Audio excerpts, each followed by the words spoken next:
In today's video, we will be going through 2007's American horror thriller film, The Mist.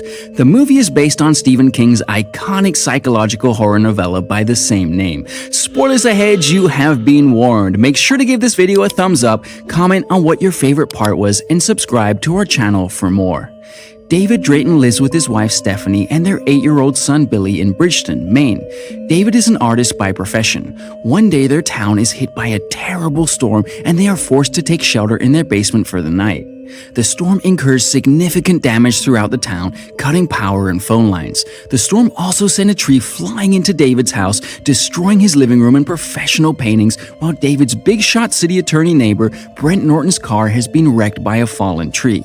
While surveying the damage, David notices thick mist advancing over the lake coming from the mountains. David and Billy then leave for the town with their neighbor Brent to buy supplies. On their way to the town, they come across a convoy of military vehicles driving towards the lake in a hurry and discuss the U.S. military's undergoing secret project in their town. Despite the setting in Maine, the film was shot entirely in Louisiana and Texas. To Frank Darabont's delight, Stephen King could not distinguish it from Maine when watching the movie. While the trio shop at the supermarket, they watch police cars speed down the street and the sirens throughout the town suddenly start to go off. The shoppers look around puzzled when out of nowhere, a man named Dan Miller comes running into the store with a bleeding nose. Dan, frightened, warns the customers of a danger lurking in the mist. He reveals that there's something in it that killed one of his friends, prompting store managers Ollie Weeks and Bud Brown to close off the supermarket. However, a shopper insists on going out. As he ventures out and starts walking to his car, the fast-moving mist rapidly takes over the supermarket and he suddenly starts screaming, frightening the shoppers inside the supermarket. As they just begin to make sense of the situation, the whole building suddenly starts shaking, terrifying the shoppers. Here is some trivia. The earthquake scene included a surprise in the form of a huge earthquake rumble recording that they played via large bass speakers without warning the cast in advance. Apparently, everybody jumped. After a while, the trembling stops and the store managers request everyone to stay inside the store. Still, another customer insists on going home to her children, despite everyone else's reservations. She asks the men in the store to escort her home. Ma'am, this is a Wendy's. After everyone in the store refuses to take her home, she then ventures out by herself. Stephen King himself said that he was genuinely frightened by this adaptation of his novel. Director Frank Darabont described that as the happiest moment of his career. As the day passes, Billy starts to get cold, and Ollie suggests David to use furniture pads in the loading dock to keep Billy warm. David then asks a woman named Hattie to watch Billy as he goes to the back of the store to fetch the pads. In the loading dock, David notices the generator malfunctioning and releasing a lot of smoke. He quickly turns it off and again starts looking for furniture pads when suddenly some creature tries to force its way into the loading dock through the rolling shutter door. A spooked David rushes back to the front when he runs into Ollie, store clerk Norm, and mechanics Jim and Myron heading to the loading dock to check the generator. David tells them about the strange occurrence, but they remain skeptical and go to the loading dock to repair the generator. After inspecting the generator, Myron reveals that perhaps the generator's exhaust vent has been blocked, and Norm offers to go through the rolling door to unblock it. David and Ollie warn him against going out, but Norm and the other two mechanics get agitated and insist on clearing the vent. David and Ollie eventually relent and Norm opens the door. Quick trivia, it took a while to configure, but the loading dock effect of having the mist stay at the open roll-up door without spilling in had to do with the temperature in the room and air pressure. The men curiously wait for something to appear, but nothing happens. Norm then turns around to mock David and Ollie when suddenly tentacles of a creature reach through the rolling door and grab Norm's leg. The cocky Norm freaks out and starts screaming for help. David and Ollie try to help him, but the creature manages to drag Norm out. Life knows a way or two to humble you real quick, or dare I say, kill you real quick in this instance. The tentacles then retreat, but not before David chops a chunk of it with an axe. David and Ollie disclose the development to the rest of the shoppers and barricade the glass front of the store with sacks of food items. The events eventually start to take a toll on the customers. Mrs. Carmody, known for her unstable nature, begins to preach about the end of days. She tells the shoppers it is futile to attempt to prevent the inevitable, and they must prepare to meet their makers.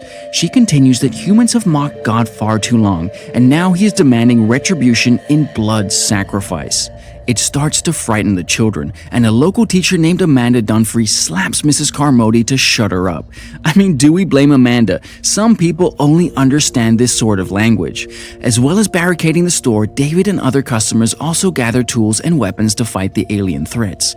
Amanda reveals that she carries a revolver and gives it to Ollie, who is a former regional shooting champion. Convenient. Among the shoppers are also skeptics like David's neighbor Brent, who mocks the extraordinary claims. He speculates that the threat might be natural or man-made, but it cannot be supernatural. Led by Brent, the skeptics decide to venture out to inspect the threat themselves and seek help from the government authorities. David convinces one of the skeptics to tie one end of a long rope around his waist with its other end held by David and Ollie from inside the store as a safety precaution. The group then heads out and soon disappears in the mist. The skeptic suddenly seemingly begins to pull David and Ollie vigorously with the rope. After a lot of struggle, the two manage to pull the rope back, but only to retrieve a severed lower half of the man's body, horrifying the customers.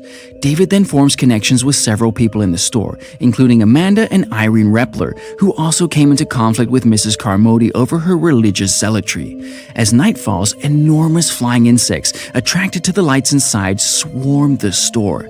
Quick behind-the-scenes fact: the window impacts were accomplished by hurling baseballs at the glass and then digitally removing them from the final shot. As the customers just begin to wrap their heads around the gigantic insects, suddenly, pterodactyl-like flying creatures start banging on the store's glass, preying on the massive insects.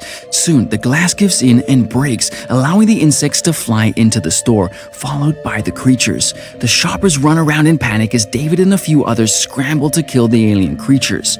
The creatures kill 2 people, while a man named Joe gets severely burned in an attempt to incinerate the insects.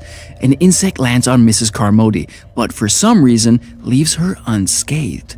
David lights and beats one flying creature to death while Ollie shoots one dead. Eventually, all insects and creatures that stormed into the store are killed. The chaos in Mrs. Carmody's miraculous survival proselytizes other shoppers, and she starts gaining followers among the survivors. Most shoppers have seemingly been divided into groups, a small one led by David and the other by Mrs. Carmody. Meanwhile, Joe's condition worsens, and he cries, unable to bear the pain of getting severely burned. He pleads with David and Ollie to relieve him of his pain. As they console Joe, Amanda reveals that Hattie, the woman who was taking care of David's son Billy, has committed suicide by overdosing on pills. Watching the situation continue to spiral at the store, David reveals his intentions to leave the building for good and drive as far away as possible from the mist in his car parked outside, as these alien creatures seem to hide in the mist. Amanda and others warn him that it would be dangerous and suicidal, but David retorts that the alien creatures could storm into the building anytime and kill them anyway, so he prefers taking a risk. He also brings up the fact that Mrs. Carmody is rapidly converting more people, and she will soon look for people to sacrifice. David gives Amanda and the others the time to think it over till the next morning, and meanwhile, he gets ready to leave for the pharmacy to get medical supplies for Joe. Ollie, Joe's brother Bobby, Jim, Mrs. Repler, Dan, fellow customer Mike, and a soldier named Jessup agree to go with him. As they head out, they are met with protests from Mrs. Carmody and her eccentric followers, but the group heads to the pharmacy, defying them. The medical store is dark and deserted. The pharmacy is called King's Pharmacy, most likely a reference to author Stephen King. The group swiftly begins to collect medicines when they hear the noise of a creature moving. Spooked, they look around nervously only to notice bodies of people hanging in the air by spider webs. Suddenly, an alive soldier suspended by the web grabs Jim from behind, freaking him out. David and Jessup try to free him, but the soldier is firmly glued to the wall. The soldier keeps apologetically saying, "It is our fault," before he begins to convulse and tiny spiders crawl out of his body that were eating his insides. A colossal spider then appears and starts shooting highly acidic threads at the group. It manages to get Bobby's leg and he screams in pain.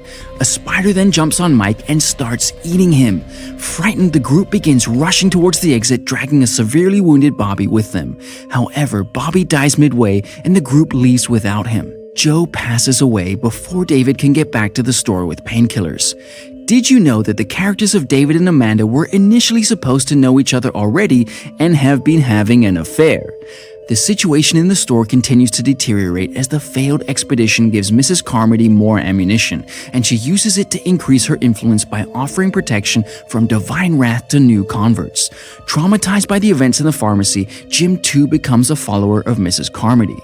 The next day, with Mrs. Carmody's increasing popularity and her growing eccentricity, David feels the pressure to get to the bottom of the threat they are facing and abandon the store. He remembers the dying soldier's last words at the pharmacy and goes to talk with Jessup and his 2 military buddies stuck in the store. They soon discover that Jessup's 2 military friends hung themselves in the loading dock. Jessup breaks down in tears and disbelief. He reveals the military's involvement in the whole ordeal. Of course, the government is somehow involved in this mess. A crazed Jim overhears their conversation and drags Jessup to Mrs. Carmody and her other followers. A frightened Jessup then reveals that a government project to discover other dimensions was underway at the military base. Scientists may have opened a doorway into a dimension containing the creatures invading the town.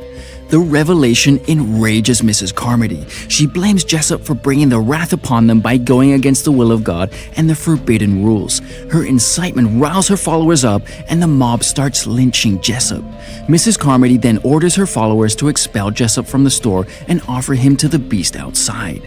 David and others try to intervene, but Mrs. Carmody's followers easily overpower them, and they watch helplessly as Jessup is devoured by a giant praying mantis-like creature. Did you know that the film's director Darabont added the Jessup character to drive home the danger that Mrs. Carmody and her mob represent?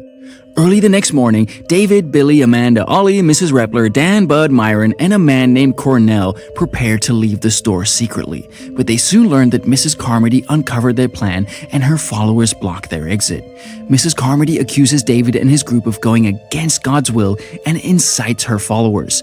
She demands David to hand over Billy as the next sacrifice. A struggle follows. The cult tries to snatch the child as David and others desperately try to keep them away. Left with no choice, Ollie shoots Mrs. Carmody dead and forces her followers to stand down at gunpoint. David and his group then quickly rush out of the store. Outside, Myron sprains his ankle. Bud and Cornell help Myron run, but they soon get separated from others in the mist. They are soon attacked by gigantic spiders. The spiders devour Cornell and Myron, but Bud manages to run back to the store. Meanwhile, David, Billy, Amanda, Mrs. Repler, and Ollie manage to reach David's car. However, Ollie is soon killed by the creature. David and other survivors drive through the deserted town drowned in mist. He passes through his wrecked home. David notices his wife Stephanie's dead body outside. She died while fixing her home's front window that got wrecked by a tree. An emotional David then breaks into tears. Amanda consoles him, and after pulling himself together, David continues to drive away from the town. After passing several cars, school buses, houses with dead bodies inside, and a colossal 6-legged beast, they eventually run out of gas. With no means of escaping the mist, the resigned group members decide to end their lives. David shoots Billy and the other 3 survivors with his 4 remaining bullets. He then leaves the car and angrily challenges the creatures to take him. He suddenly hears the sound of something approaching him. The mist suddenly dissipates, revealing the vanguard of a U.S. Army armored column that is in the process of exterminating the creatures and restoring order. Seeing that they have also rescued those from the store, including the woman who left to get to her kids, David, realizing that he killed his son and friends for nothing and that they were just moments away from being rescued, drops to his knees, screaming in anguish over what he has done. Sheesh, talk about regret. Although the movie had such a bleak, unforgiving, and finite conclusion for the main character, the novella had a more open, ambiguous, and hopeful ending for David. In the book, David hears a nearby town's name called Hartford in a brief radio transmission from the car, and chooses to believe that the city might offer some type of sanctuary for himself and the others. In the end, after driving for a while, when they stop to rest for the night, he kisses his son goodnight and whispers Hartford and hope to him. Thanks for watching. Make sure to like the video if you enjoyed it and subscribe to the channel to see more of these movie summaries.